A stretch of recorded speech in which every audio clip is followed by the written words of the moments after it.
What if I told you there's a country in Europe that hasn't seen a recession in over 30 years? I'm serious. A country that clawed its way out of post-Soviet hardship to become the 20th largest economy on the entire planet. Today, we're unpacking the absolutely incredible economic rise of Poland. This quote from Ukrainian entrepreneur Alexander Bondar, it just nails the vibe of modern Poland. This guy moved his AI company from London, that's right, London, to Warsaw, because he saw this dynamic, fast-growing market. And believe me, he is far from the only one. He's part of a huge new engine that's fueling Polish growth. And that brings us to this number right here, 2.7%. What is that? Well, that's how much of Poland's entire GDP is now generated by Ukrainians. I mean, think about that. It is a staggering figure, and it points to this powerful new force that's driving Poland's economy forward. So yeah, this massive wave of Ukrainian entrepreneurship is a huge part of Poland's success story right now. It's a story of resilience, of opportunity, but to really understand how Poland became such fertile ground for all this growth, we've got to look back a bit.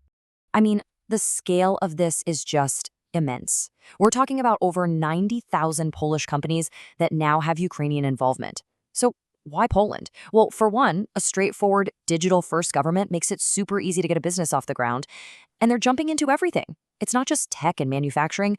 They're opening pizzerias, beauty salons, you name it, all tapping into Poland's booming domestic market. This current boom is incredible, for sure, but how on earth did Poland build the foundation for it?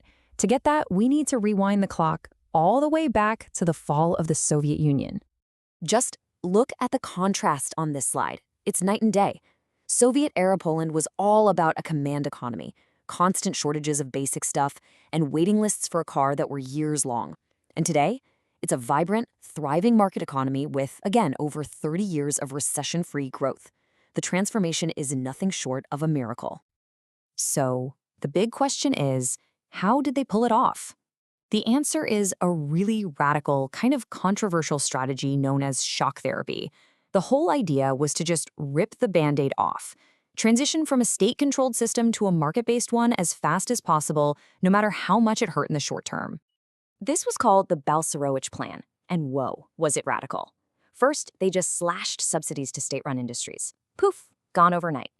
Second, they freed prices, letting the market decide.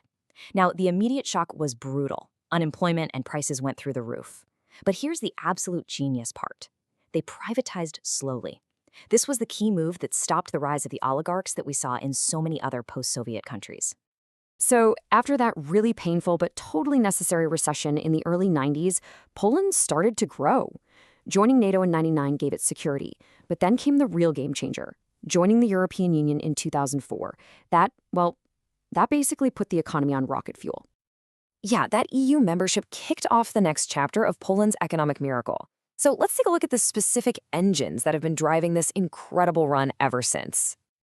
It was really a perfect storm for growth. You had a huge chunk, 40%, coming from foreign investment, which was drawn in by a skilled but still affordable workforce.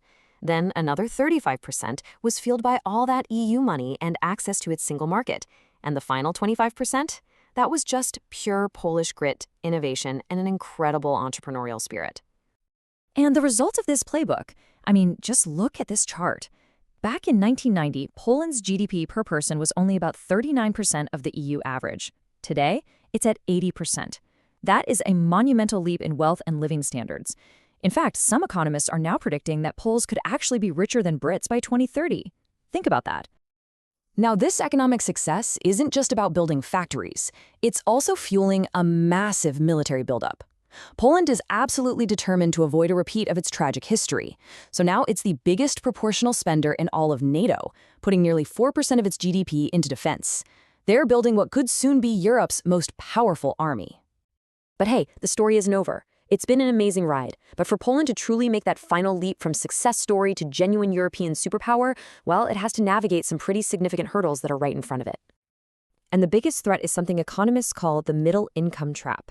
Basically, it's when a country's growth just stalls out. It gets stuck. It's no longer the cheap labor place it used to be, but it hasn't quite managed to become a high-income, innovation-led economy yet. For Poland, this is a very, very real risk. So what are these hurdles exactly? Well, there's a heavy reliance on foreign ownership, a history of its best and brightest leaving the country, that's the brain drain, and a real lack of homegrown global giants. Get this, only one Polish company is in the Fortune 500. You add to that low spending on R&D and really low household savings rates, and you've got the perfect recipe for getting stuck in that middle income trap. Which leaves us with this final critical question. Poland's journey so far has been nothing short of miraculous, but its ability to take that final step, to push past that middle income trap by creating its own domestic giants and fostering real innovation, that is what will ultimately decide whether it truly becomes Europe's next economic superpower.